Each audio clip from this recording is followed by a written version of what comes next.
ऊंट और बद्दू एक कहानी। मेरी किताब मकालमे का कत्ल से। मैं हूं ख्वाजा अशरफ। हम इस जमीन के सौतेले बेटे, जिंदगी की उलझी राहों पे चलते ऐसे दश्त में आ गए हैं जहां शर्को गर्ब और शिमालो जनूब अपना मफहूम खो चुके हैं। हम में से कुछ दाएं हाथ और कुछ बाएं हाथ जाना चाहते हैं, लेकिन जहां दाएं और बाएं की तमीज खत्म हो जाए, जहां सच झूठ और झूठ सच का लबादा ओढ़ ले, वहां आग का अलाव जलाकर चंद लम्हे रुकना चलते चले जाने से ज्यादा बेहतर है। हम इस जमीन के सौतीले बेटे, जिंदगी की उलझी राहों पे चलते ऐसे दश्त में आ गए हैं। यार ये बकवास बंद करो, मुझे तुम्हारा गीत जहर लग रहा है। ऊंट ने खैमे से लंबी गर्दन बाहर निकालकर बद्दू को डांट पिलाई। ऊंट कब खैमे के अंदर घुसा था और बद्दू कब बाहर आया था, न ऊंट को याद था न बद्दू को। अभी ऊंट और बद्दू का मकालमा चल रहा था कि बद्दू को दूर सहरा में गुबार उड़ता दिखाई दिया। बद्दू ने आग के अलाव के पास बैठे बैठे अपने थैले से दफ निकाल कर बजानी शुरू कर दी। ऊंट ने गर्दन खैमे के अंदर खींचते हुए फिर बद्दू को सरजश की, तुम आग तापो या दफ बजाओ, तुम्हारे लिए महशर की घड़ी आ चुकी है। बद्दू ने ऊंट की तरफ तवज्जो दिए बगैर दफ बजानी जारी रखी। इतने में उड़ते गुबार में से एक बड़ी सी जीप नमूदार हुई। जीप बद्दू के पास आकर रुकी। उसमें से बंदूक ताने एक गोरा बाहर निकला। बंदूक की नाली बद्दू की तरफ थी। बद्दू ने बंदूक की परवाह किए बगैर दफ बजानी जारी रखी, बल्कि साथ फिर वही गीत अलापना शुरू कर दिया। हम इस जमीन के सौतेले बेटे, जिंदगी की उलझी राहों पे चलते ऐसे दश्त में आ गए हैं। ऊंट को बद्दू के गीत से फिर उलझन हुई, लेकिन उसने सूरत हाल की नजाकत देखते हुए अपनी गर्दन खैमे के अंदर रखने में आफियत महसूस की। गोरे ने बंदूक की नाली बद्दू की गर्दन पर रखते हुए कहा, मैं तुमसे कुछ पूछ रहा हूं। बद्दू ने दफ बजानी और गाना बंद किया। फिर गोरे से मुखातिब होते हुए बोला, बंदूक से बंदों को कत्ल किया जाता है, सवाल जुबान से पूछा जाता है। अभी तक तुमने मुझ पर बंदूक तान रखी थी, सवाल अब पूछ रहे हो। बोलो, मैं तुम्हारी कैसे मदद कर सकता हूं। ऊंट खैमे के अंदर गोरे और बद्दू का मकालमा सुन रहा था। वो अब तक बद्दू को बेवकूफ समझता आ रहा था।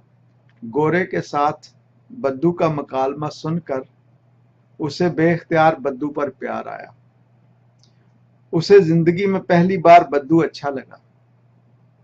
बद्दू का जवाब सुनकर गोरे ने बंदूक की नाली का रुख उसकी तरफ से हटाते हुए कहा, वो और उसके साथी सहरा में रास्ता भूल गए हैं। गाड़ी का सारा पेट्रोल खत्म हो चुका है, उनके सारे इंस्ट्रूमेंट खराब हो चुके हैं, खुराक खत्म हो चुकी है। वो बगदाद वापस जाना चाहते हैं, लेकिन नहीं जानते कि कैसे वापस जा सकते हैं। गोरे की बात सुनकर बद्दू ने उसे तसल्ली देते हुए कहा, उन्हें परेशान होने की जरूरत नहीं, उनका मसला तो उसका ऊंट भी हल कर सकता है। ऊंट ने खैमे के अंदर अपना जिक्र सुना तो परेशान हुआ। उसने बद्दू के बारे में अपनी राय फौरन तब्दील कर ली। उसे फिर बद्दू दुनिया का अहमक तरीन इंसान दिखाई देने लगा। गोरे ने बद्दू के मुंह से ऊंट का जिक्र सुना तो हैरानी से इधर उधर देखा। उसे दूर दूर तक कहीं ऊंट दिखाई न दिया। ऊंट खामोशी से खैमे के अंदर गोरे और बद्दू का मुकालमा सुनता रहा। जीप में बैठे फौजियों में से एक ने बंदूक बद्दू की तरफ सीधी करते हुए उसके पास अपने खड़े साथी से कहा कि ये ऊंट की औलाद हमें बेवकूफ बनाने की कोशिश कर रहा है। यहाँ कोई ऊंट नहीं, ये अपने किसी साथी दहशतगर्द का इंतजार कर रहा है।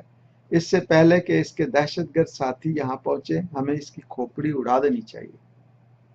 ऊंट ने बद्दू की जान खतरे में देखी तो उसने खैमे से अपनी गर्दन निकालकर गोरे फौजियों से कहा कि वो खैमे के अंदर आराम कर रहा है। गोरों को ऊंट की बात बिल्कुल पल्ले न पड़ी, लेकिन उन्हें एहसास हुआ कि बद्दू सच कह रहा था। उन्होंने अपनी बंदूकों की नालियां नीचे कर ली। बद्दू ने फिर अपना गीत अलापना शुरू कर दिया। हम इस जमीन के सौतेले बेटे, जिंदगी की उलझी राहों पे चलते ऐसे दश्त में आ गए हैं जहां शर्को गर्ब और शमालो जनूब अपना मफहूम खो चुके।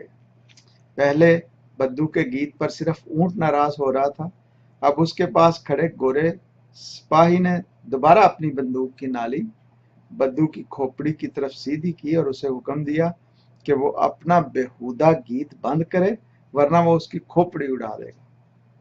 बद्दू ने गाना बंद किया और गोरे से कहा, वो सख्त बदजौक आदमी है। बंदूक से खेलते हुए उसकी हिस्से जमाल मर चुकी है। क्या वो नहीं जानता कि अपने गीत में यही रोना रो रहा है कि वो सहरा में रास्ता भूल चुका है।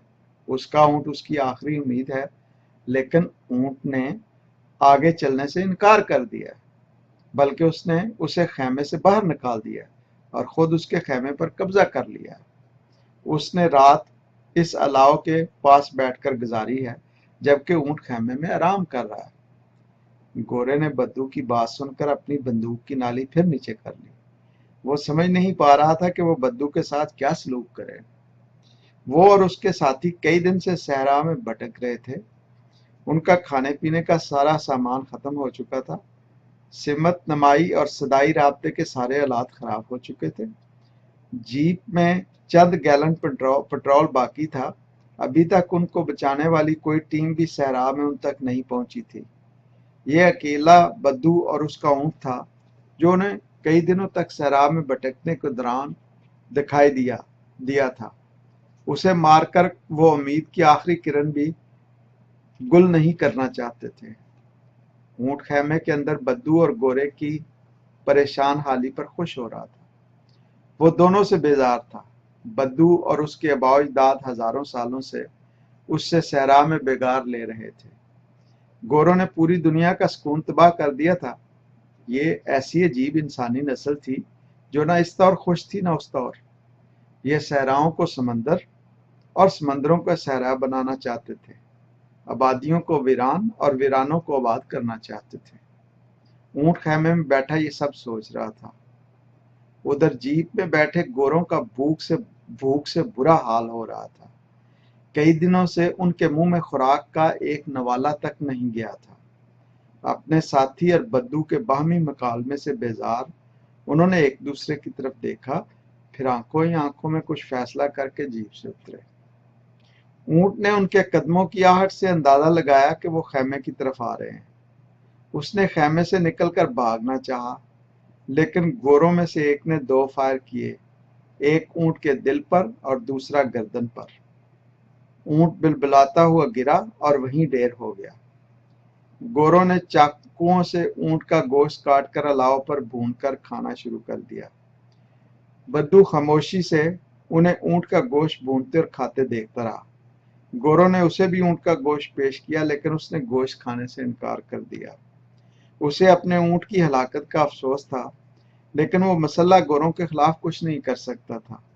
उसने दोबारा दफ के साथ पुरसोज आवाज में गाना शुरू कर दिया। हम इस जमीन के सौतेले बेटे, जिंदगी की उलझी राहों पे चलते ऐसे दश्त में आ गए हैं जहां शर्को गर्ब और शमालो जनूब अपना मफहूम खो चुके हैं। तो ये थी आज की कहानी। शुक्रिया।